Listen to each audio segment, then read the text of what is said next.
everybody. Randy Patterson here with Boomerocity, and I've got a fun interview for you.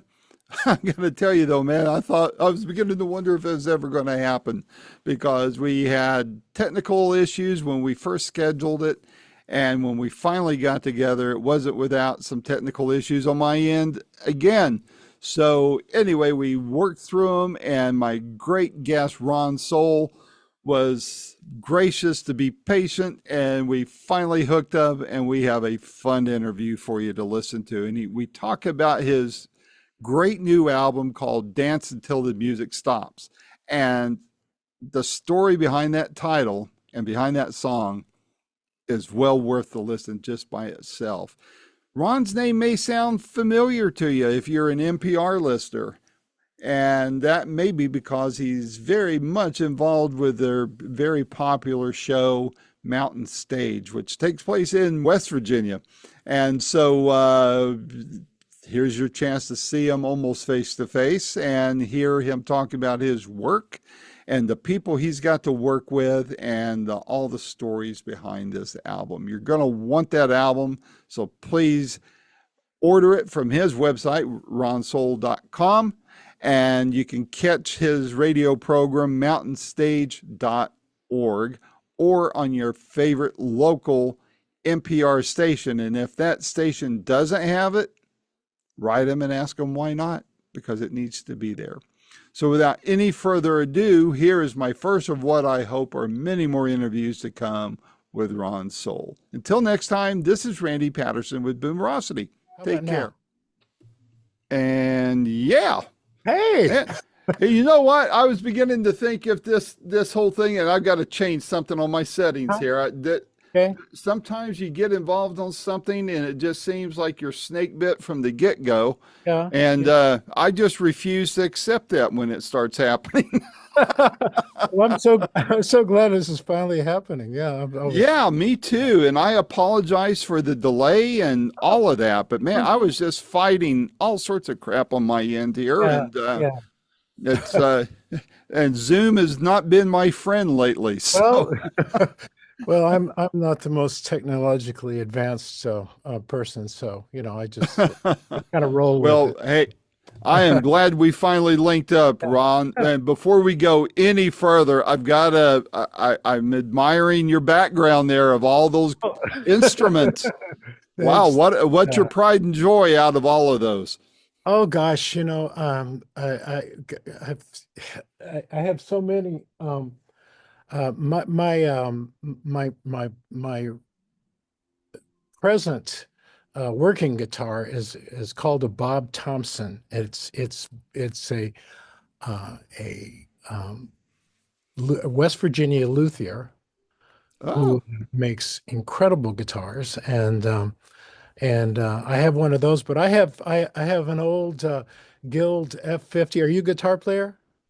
No. I used to play when I was a teenager. I still have that guitar, and that's it, man. So, well, I have a Guild F50 that I used for years. I have a guitar. I have a Gibson Hummingbird that nice. I got when I was in high school. I still have it. Oh, wow. And I have an array of electric guitars. My wife says, how many guitars do you need? And I said, well, one more than I have. And you didn't divorce her over that question? What was it? I don't play and I don't collect, but I have a profound appreciation about the art of the guitar, both in being made and being played. So, oh yeah. Well, I had all these guitars, and I finally decided they were not that if they were in the case, they were not as likely to be played. So I finally got them up on the wall, and they're beautiful to look at too. So yeah, works of art. So yeah. That's I've got books of just pictures of guitars. I got a book that Jimmy Page put together of all of his guitars, and I just love looking at them. I would be, at one time I thought, Ron, that if I was to become wealthy, that I would collect guitars. Yeah. And then I started thinking, well, that would be kind of selfish of me. And then I just watched the documentary on Norman's rare guitars. Have you watched that? No, I haven't. Mm-mm. Oh, watch it. Yeah, It's amazing. And after watching it, I thought, you know what? I would never collect the guitars because there's artists out there who need those. yeah. It's. I think of that. It's like guitars are to be played. Hmm. So, um, but I had a friend here who recently passed away who must have had 100 vintage guitars, and Mm. but he just admired them. But it always seems to me, well, um, if you have a guitar that you rarely play, somebody out there is looking needing a guitar. So I don't know. I don't know the Yeah. answer to this. I think I'd rather watch somebody who knows how to use it, make music and art with it, and just admire it from afar, because Like, my playing, I realized a long time ago, yeah, Ron, I'm not a musician. I took piano as a kid. I, dinked around and self-taught on the guitar. yeah, I just don't, I'm a better writer than I am a player. So, yeah. But look at you. You're all involved in music. yeah, This so you play enough to appreciate it. And yeah. I often tell people, thank God everybody doesn't play really well, or I'd be pumping gas or something. I don't know what I'd be doing. Where are you clicking in from, by the way? Charleston, West Virginia. Oh, you're not real far away from. I'm in the Smoky Mountains. I'm in Where you're, Sevierville, Tennessee. is that close to Knoxville Yeah, or it's an hour eastish okay. from Okay. Knoxville. I'm Yeah. just up the road a mile or two from Dollywood. Okay. So, so Gotcha. that Yeah. nobody knows where Sevierville is, but when I say Dollywood, oh, okay, got it. Or Okay. Gatlinburg. Gatlinburg. So, Sure. well, man, I'm glad we finally are linking up and getting to talk about this music you've got Yeah. coming out. And before we get into that album, tell viewers, because I'm sure you've got a good following. You're on how many radio stations now? Well, we're on about 280 stations. Yeah. On NPR In nationwide. NPR. Uh-huh. Yeah. And I'm sure you got a lot of stories tied to that, but tell people about yourself, what your show is about on Okay. radio, and then we'll get into this album. Okay. So my serious, I call it my serious part-time job, was a musical director for a Mountain Stage radio show on NPR.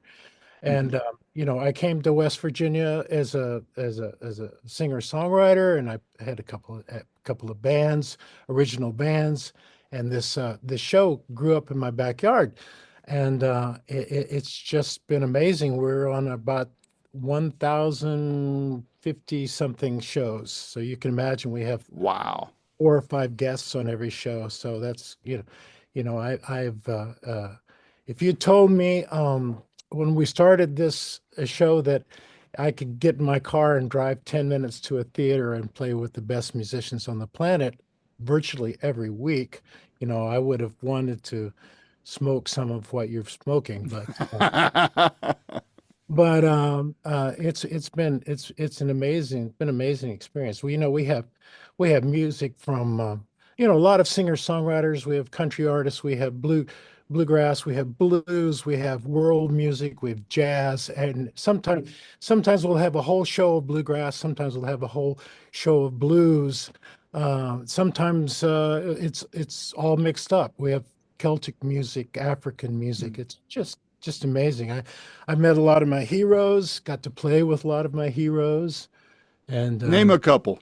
Name a couple. well, well, let's see. Now that you Now that I put you now on the that you spot, you can't mentioned it, think of I can't any of think of them. anybody. That's right. That's right. Well, I was thinking about let me tell you a little story. I was thinking about this morning, and then I'll think of people I've played with. Dr. John for one, Oh, which is wow. kind of an intimidating experience. But, well, I'll tell you a little story about Dr. John. Um, he was this was he played when we do the show in the evening now on Sunday. We used to do the show at 3 o'clock in the afternoon, and we did it live. And that's in the early days. And so Dr. John had taken the early morning flight or whatever from New York, and he'd played the night before. I think this was back when he was a junkie. I Hmm. think he was still using.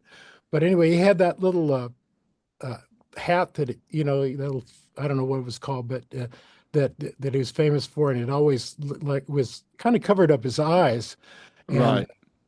so he wasn't very happy to be anywhere at that that hour of the day. But so all we ever heard him say all day was, "Dr. John, would you like some coffee?" You know, Little Dr. grunt. John, your sound, it's ready for your sound check. And so we're in the middle of the sound check, and all of a sudden he looks up at us. It's the first time I've seen his eyes all day, and they're like road maps, And and he says, "Who the guitar player? What's playing the major sevenths?" Well, I had interpreted this chart, this very lush string backing chart that he had given me, as the chords as major sevenths. And so I sheepishly raised my hand, and he said, "Don't do that." So Well, what were you supposed to do? that was my introduction to Dr. John. But I tell you, he was one of the most amazing musicians I've ever heard, ever played with, ever seen live. Um, just extraordinary piano player. And y- I've met people like Tommy Emmanuel for the first Oh, time. I love him. I've interviewed him a few times. I didn't actually get to play with him on the show, but we played together backstage, and he is extraordinary musician. I was thinking about some of my heroes. Gordon Lightfoot was one of my heroes, Mm, and hmm. Gordon was on the show the first time, and he was. I was in the green room. Well, every show we do one song with the band, with the Mountain Stage Band, and our vocalist Julie Adams, and then we'll back up whoever wants us or needs us to play with them on the show. So I'm down in the green room practicing these. We were doing like a swing, jump swing kind of song. So I'm playing the Hmm. song with all these chords, rhythm chords, and I look over my shoulder, and there's Gordon Lightfoot, standing behind me. I went, "Oh my God!" And he says, we got through, and he says, "I just love that style of music." He said, "I've always wanted to be able to do that, to do all those chords." He said, "Everything I do is with this capo." And I said, "Well, Mr. Lightfoot, um, no offense, but I think it's worked out pretty well for you. I don't think I'd go changing anything." I, I interviewed him probably about a year or two before he died, Oh, and, yeah. and so gracious. And I used to work for a Canadian telecom company, and Oh, so when really? I told him that it was Nortel or Northern Yeah, Telecom or yeah, Nortel Networks, yeah. and when I told him that, he goes, "Oh, I live down the street from Frank Dunn," and Yeah, and that was yeah, our CEO yeah. towards the end, and he was telling me his Elvis stories and all that. I was so sad when he passed, but Oh, I watched him in concert. I didn't get to yeah, meet him, but I sent my albums backstage to yeah, be signed. yeah, And I thought, he was clearly tired, and it yeah, was, yeah, he was way up there in age, and to still yeah. be, it's like John Mayall was, just played right up to the end, Well, So, do you know Clarence Gatemouth Brown? oh yeah, yeah. Yeah.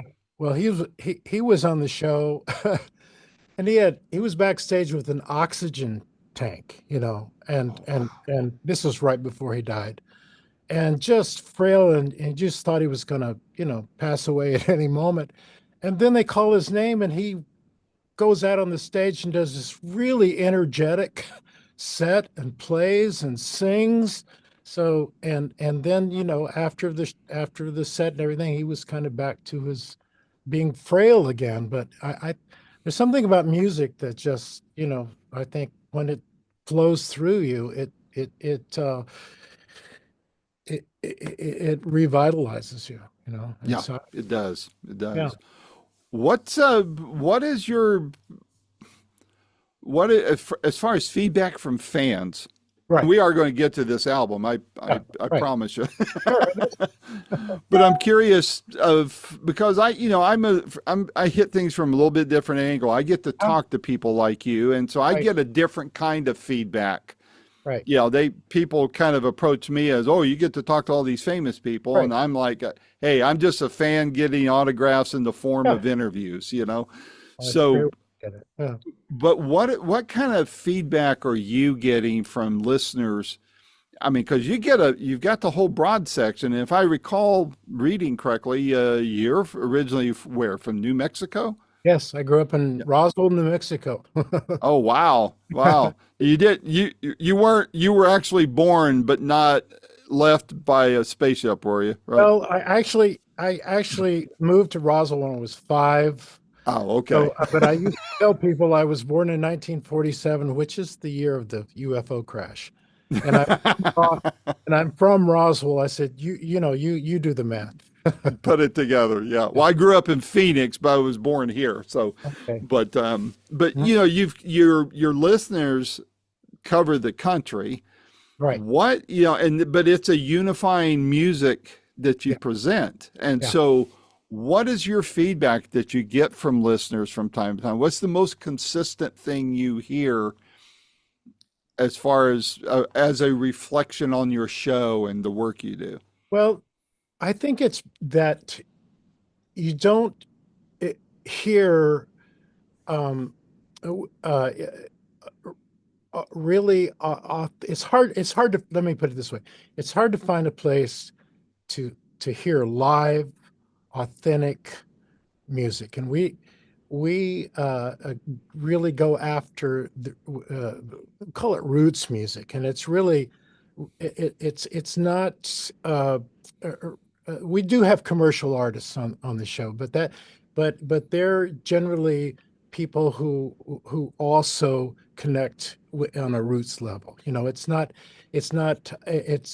we look for authenticity, and we look for real performances, and music that people are expressing, not just really so much to sell records, but to express themselves, and it's hard to find that, on the radio, and so I think that's the most consistent thing, and the eclectic nature of the show is just, I mean, it's just amazing. I've heard so many people for the first time. Also, that's the other thing, that they people discover artists on Mountain Stage, because you'll come maybe for the headliner, and then you'll discover two or three other acts on the show that you go, oh wow, those guys are great. Mhm. But I've heard people for the first time. I can I'll never forget walking into the theater and asking our producer, so who is this Nora Jones? It was 6 months before her album broke and came out. I wasn't familiar with her. Nobody was really, and Didn't it's like, know who her dad was, or no, no. 6 months later, she was everywhere, But yeah, lots of people I've heard for the first time. Mary Chapin Carpenter. First time I heard her was on Mountain Stage. Mhm. Yeah, it but that's really I mean, to circle back to your question, it's really I think it's the realness of the show, the realness of the music, and and because it's live, and because our producers are always looking for something real and Hmm. something interesting. And it doesn't really matter what kind of music it is. That's the other thing. You can hear jazz, or you can hear country, and you can, like I said, and sometimes on the same show, you know. Yeah. Well, that's what I think. I mean, I used to listen to NPR all the time, Huh? and then life happens, and you just don't find yourself being able to listen to a radio much. But that's one thing I've always appreciated about NPR Mhm. is you can get those things you're not going to get on regular commercial Exactly. radio. Now, that said, we have the argument now about government funding and NPR and all that. I'm a business geek, so I kind of try to look things through, data and such. And I personally believe from everything, because I have a lot of friends who still listen to NPR and now are able to. Uh-huh. And I think there's a good commercial. I I think there could be a good commercial viability of support there, but it would have to be done in a way that would keep the the artistic purity That's right. of the stations, and that's a big if, because once money starts coming into play, Sure. I Look, don't look, care which side of the political aisle you're on, there's going to be leverage. look what happened in And New York, you know. so that, I hope it gets worked out, but I I hope so. do like that from a musical standpoint and from an information standpoint. I used to love hearing stories about things that I just never heard of before. And it was educational to listen Right. to. But so I hope it keeps going. I hope your show's not impacted on that. So Well, we're like everybody else. We're just kind of waiting to see what happens with it and hoping for the best. We've weathered all kinds of storms, and hope we yeah, will weather this one too. yeah, it will. I'm sure it will. So how segueing from the show to Yeah, this album, yeah. how did that come about? Well, on the show, I'm a guitar player, harmonica player, sometimes background singer. I'm the leader of the band, and coordinate when the band plays with guests. But it's a support role. But my first love and my was as a singer songwriter, and I was a solo artist for years, and so I'm circling back to that, and it seems like Hmm. about every 10 years I will circle back to that. And this one, during COVID, like a lot of other writers, I had been telling myself, if I just had some free, unstructured time, I would write more. Well, COVID hit, and all my excuses blew out the window. So I have a long time a collaborator, a guy named John Wickstrom, who is originally from Charleston.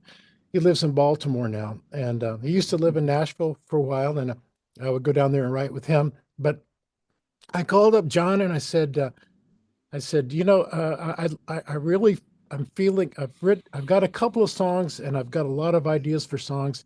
Would you like to help me bring these to manifest these into the world? And he said totally. He was in. So about once a week we would FaceTime, and we wrote over the next year or so we wrote 25 songs. Hmm. And so then I trimmed those down to about 15, took them in the studio, and it eventually boiled down to the 10 songs that are on the album. Hmm. But I've been producing albums for other people for years, and I've produced several of my own. And so I'm very comfortable in the studio. I'm very comfortable with the production aspect, and I happen to be surrounded here in this little town of Charleston, West Virginia, by a pocket of really amazing musicians. And of course, you could several of them you hear in the Mountain Stage Band, and they play with people all the time.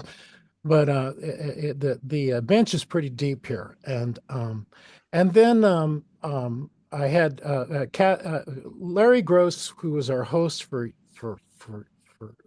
almost the whole show, at the length of the show, retired a couple years ago and was replaced by Kathy Mattea. So Ah, yeah. she's the new host.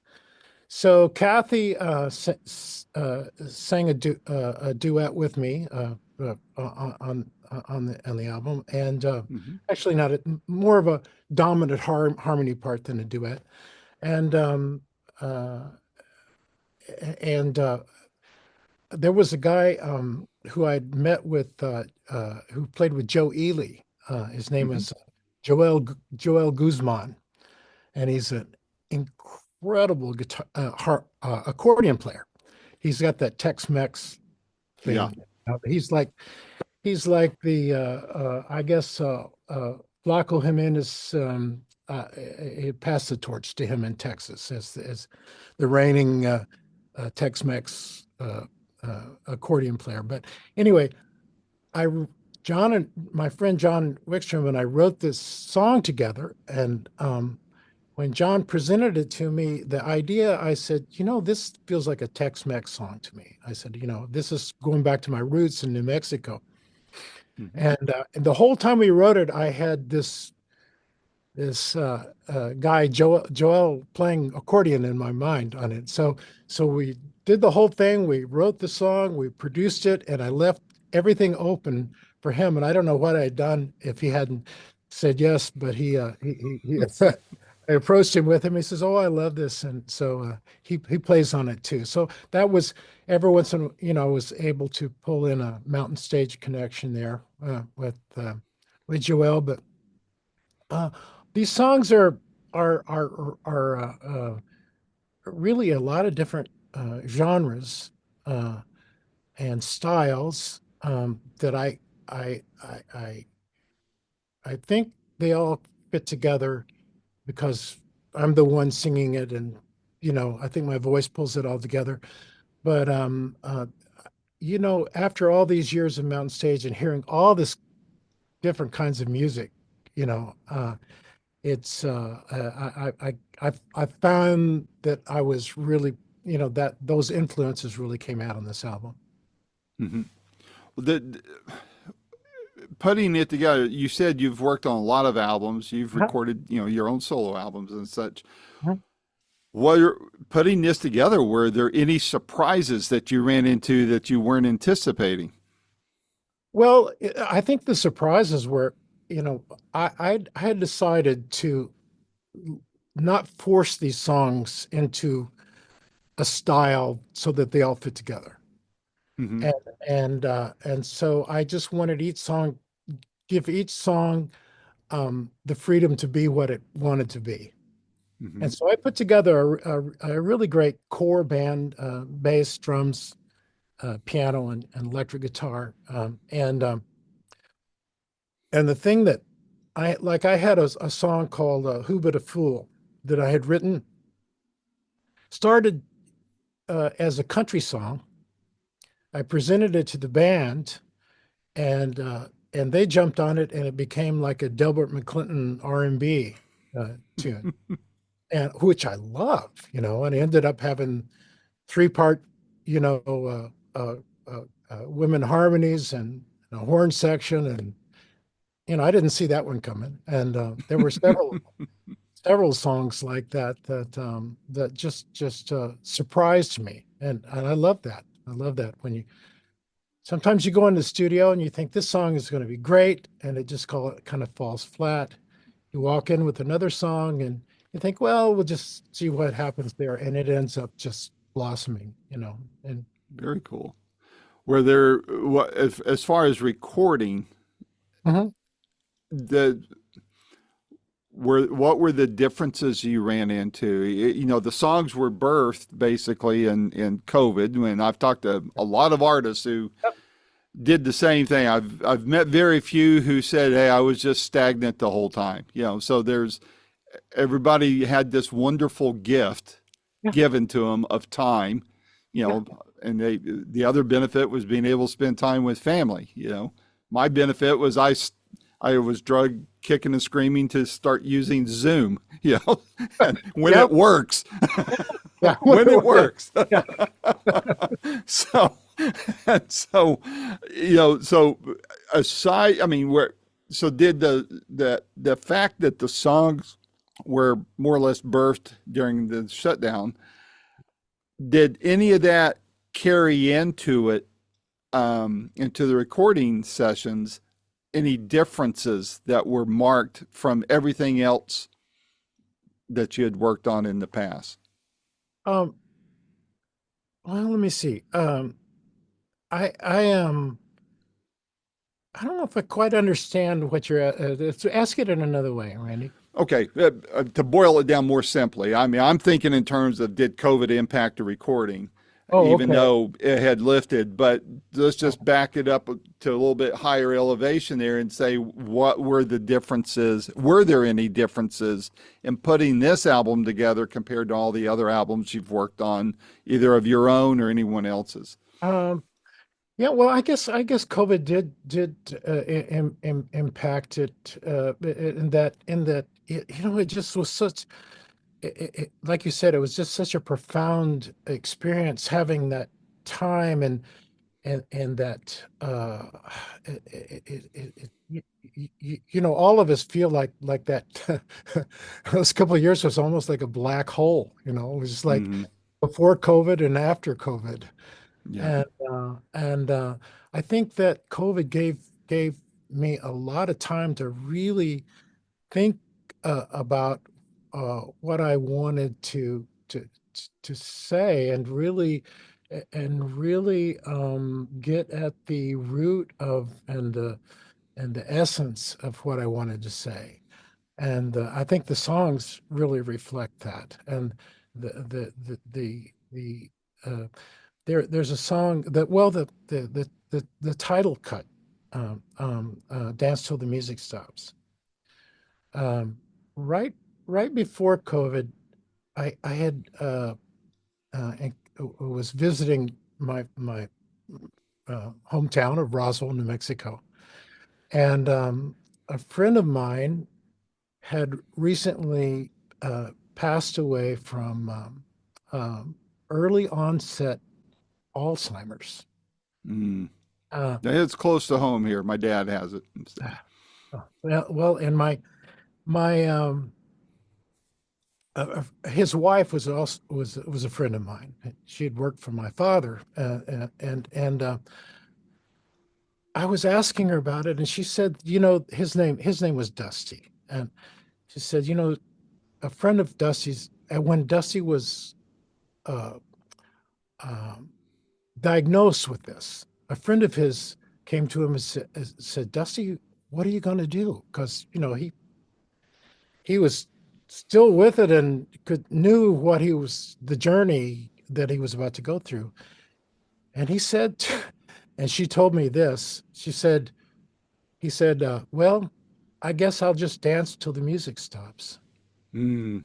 And that I had a full body chill. And so during COVID, when I called my friend John Wickstrom, I said, John, I said, I don't know, I don't, I don't know what this song is going to be, but I know that there's an energy there. Then this needs to be written.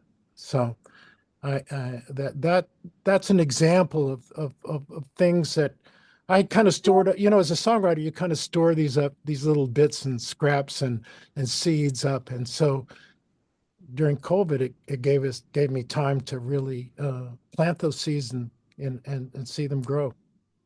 Wow.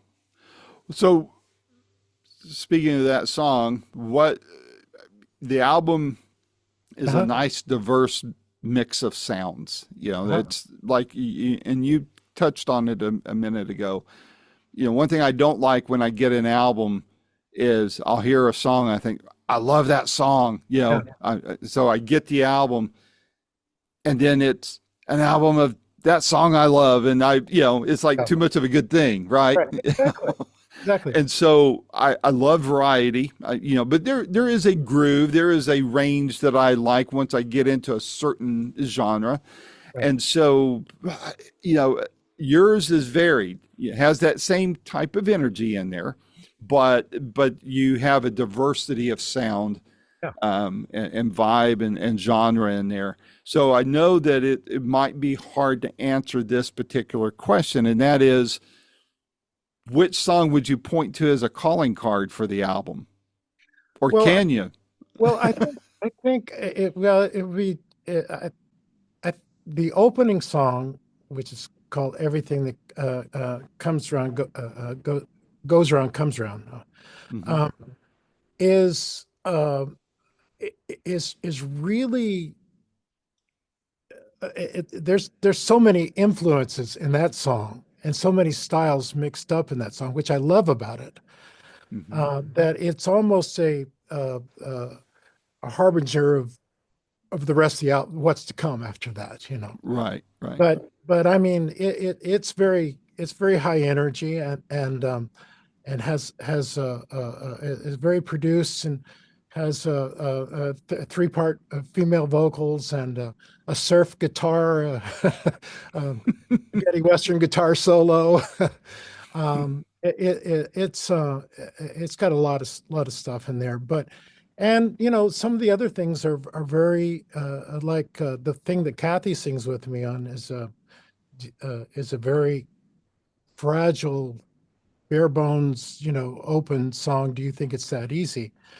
Um, uh, there, so that, but I think that I think if what that song really kind of speaks to what's to come with the rest of the album, because there's a you know there's a song about New Orleans on there, in Mhm. search of Creole soul, which I used to live in New Orleans and in the 70s for about a year, and I went back to on a significant birthday, and to as told my wife and my daughter and son-in-law to revisit. I wanted to revisit the scene of the crimes, and but I wrote a song about that experience, and it just all that New Orleans music just suddenly came back to me. And when I wrote it, I thought, well, I love this, but how am I going to make it fit with the rest of the album? You know, but I think it does. I Yeah, I think it think it does does. too. And Yeah. so you know, like I said, there's the Tex-Mex song is rhythm and blues. There's I have uh, it's all up to you as I play ukulele. It's got ukulele, tuba, clarinet, and it's and I love that. It's kind of a ragtime song, you know.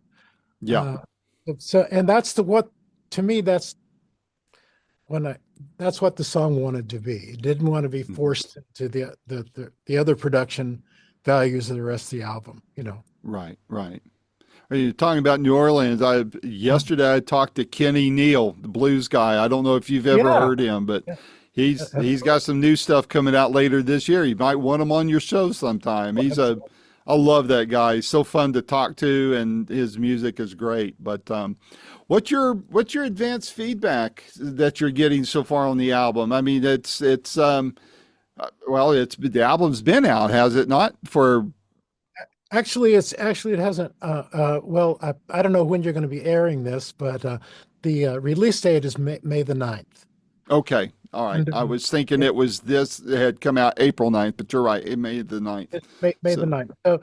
So most what I'm getting is the people I've shared it with, and you know, and I've got a couple of we did one.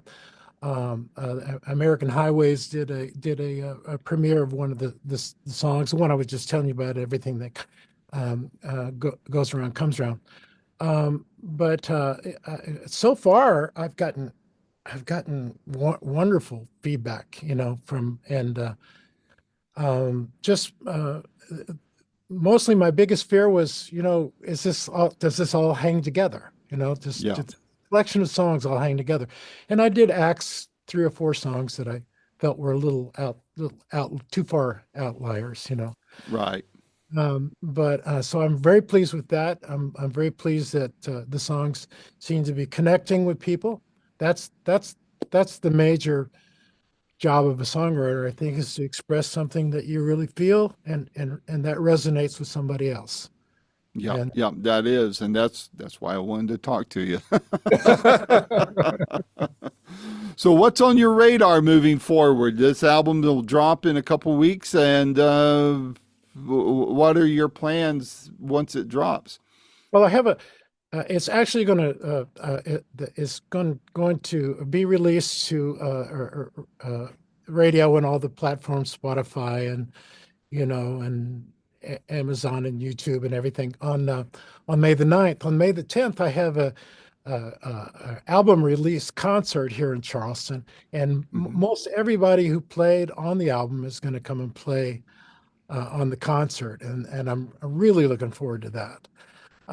Then I'm going to be featured on Mountain Stage, a set all by myself. I'm all by myself with a few, 5 or 6 Of your friends. closest and dearest, right? Yeah.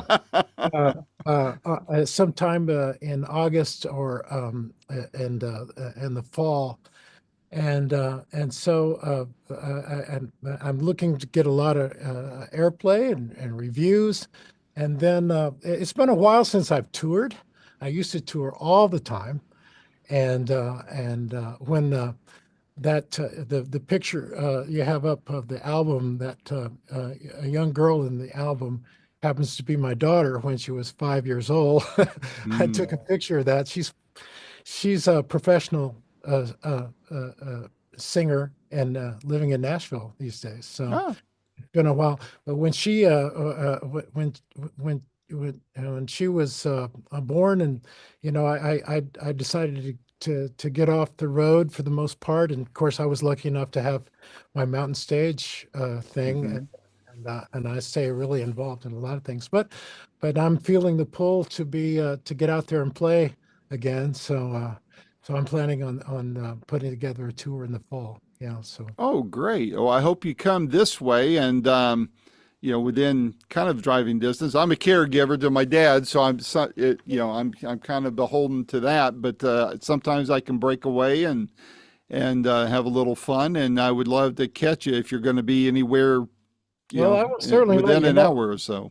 And anybody wants to know, it's I have my website is ronsowell.com. That's SOWELL.com. Hmm. And I'll have, you can find out what I'm doing through there. Yeah. Definitely. And tell people about your radio show and where they can, at what time it comes on, and the different ways they can catch that show. Well, the Mountain Stage is what we do. We record about a 2.5 hour live show. Then we edit it down to an hour and 58 minutes, Hmm. put it up on the satellite, and all the affiliates download the show, and then they drop it into their programming wherever they want. So sometimes, like here in West Virginia, you hear it on Saturday night at 8 o'clock, and again on Sunday at 12 o'clock at noon. But I know they're in Bristol and Knoxville. I don't know if you get it where you are, but Yeah, I saw that it was on in Knoxville, so it, on the NPR station here. So, yes, we've been on there for almost from the beginning, and so I don't know where they have it in their hmm. programming, but so you can check your local affiliate, and if they don't have Mountain Stage, complain and tell them that you should have it. But if you don't have access to it, you can go to mountainstage.org, Okay. and you can download podcast. You can download uh, almost any show that we've done in the recent past, and listen. On the day of the show here in West Virginia, when it's done from a home theater, we live stream it. Oh, cool. So that's at 7 o'clock in the evening and Eastern Standard Time, and it's like last week, we just a few days ago we had Jeff Tweedy and Hmm. Warren Treaty, and Hmm. recent shows. The show before that we had Livingston Taylor and Sweet Really? Honey in the Rock. Remember Al Stewart? Oh, yeah. Yeah. Time of Year of the Cat. Yeah, he was Yep. so and there. You just it's every show is 4 or 5 different guests, different kinds of guests, and if you don't like one, just wait 20 minutes and you'll Well, I love how I haven't been able to listen much to it. Once I was introduced to you, I did pick up a little bit, but not enough to become well versed in it. I'm not going to try to blow smoke your way, yeah, yeah. but I did love what I said. I want to get into the normal routine of it. I like to try to support radio when I can, but it's becoming tougher and tougher for me to do that. Well, But that's where streaming and downloading comes into yeah. play for me. Well, you're a busy guy, and I understand. It's hard for me to listen to music that that I'm not working on, or writing myself, or rehearsing, or or Hmm. or charting songs to that we're going to play on Sunday with the band, and with some artists, yeah, it's amazing. There's so much out there too.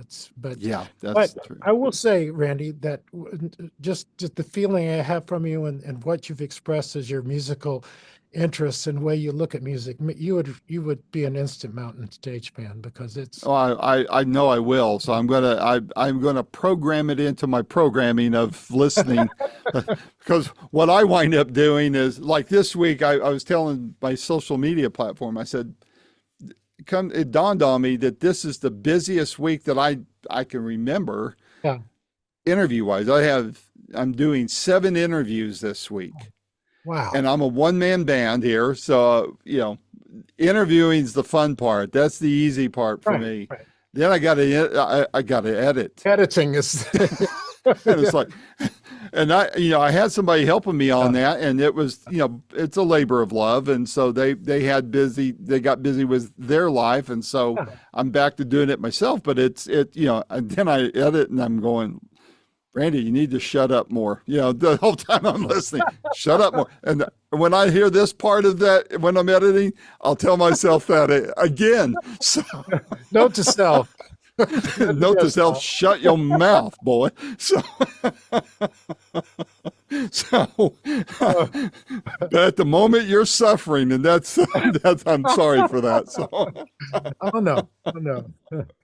but man, this is a lot of fun, and I'm glad we finally got to meet and that we got the technical issues done. Hopefully, I won't Yeah, have any more this week. yeah. But my door is open to you, Ron, and if there's anything Thank I you. can do to help to promote your work, please let me know, and we'll set up one of these and Yeah, make sure it works, and we'll we'll just have some fun with it like we did today. And yeah, if you're in talking, you mentioned Kathy Mattea. I yeah. Yeah, I would love to interview her sometime. So I need to reach out to her folks and see if I can get that happening. And tell your artist guests, say, hey, there's this boy in the Smokies I that will. does interviews. You need to talk to him. You know. I So will definitely. I will definitely do that, yeah, Randy, and I'll mention it to Kathy as well. And okay. yeah, yeah. This has been great, and I appreciate you the time, the and the opportunity to tell people about my album, and my music, because like I said, a lot of people, even locally, will tell me they forget sometimes that I'm a Hmm. singer-songwriter. And that's really my first love. And I'm very proud of this album. I'm proud of the You song. should be. I'm proud of the production. And Hmm. I'm very blessed to have so many beautiful musicians play with me, including my daughter, which I talked about. Hmm. She and Kathy Matea and this lady named Kira Small from Nashville. When we had a mountain stage in Franklin, Tennessee, which is right outside of Nashville. Yeah, yeah. I worked in Nashville a while, so We had a mountain stage show there. So Kathy still lives in Nashville. She commutes to do the show, although she's from West Virginia. I guess you probably hmm. knew that. Hmm. But I asked my daughter, who's living in Nashville, to if she could book a studio there with an engineer she'd been working with, and um, and I asked her to produce these vocals for me on my album. So we got Kathy and this lady Kira Small and my daughter Mira Costa is her name, and we went into a studio there in Nashville and did track like 3 or 4 songs on the album, and it was Hmm. such a as a dad, that's about as good as it gets, to work with your daughter. And I'm usually very hands-on with the production. I'm a one of the hats that I wear very seriously is as a producer. So I was sitting over in the corner, and they were just singing and making all this great music. And every once in a while, they'd look over at me and say, "Well, what do you think, Ron?" I go, "Yeah, yeah, just keep keep doing it." So Probably felt good to not be in the driver's seat, huh? fortunately for me, as you, I wasn't trying to be too hands-on. It was like I was the one of the rare times I actually shut up and let them let them do If you their write a book on how to do that, would you let me know? So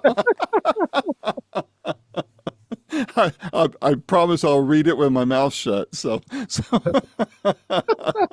That's hilarious. I had a friend who was a who is a fantastic singer, a songwriter, most songwriter, and he would write these great songs, and he'd send me these demos, and Randy, they would just suck. You know, the demos would just suck. The song was great, you know, and so it ends up that he was so controlling in the sessions that he would tell everybody exactly what to play, and it would just stifle the whole sound. So Mm. finally he sent me this group of 3 or 4 songs, and I listened to them, and they were great. And and I said, I called him. I said, "These are great." And he said, "Well, I don't understand." He said, "I they had this studio band, and I just kind of let them do their thing." First And clue. I said, he said, "I didn't feel like I did anything." I said, "Oh, Tim," I said, "you're learning how to produce." Just, Take the hint.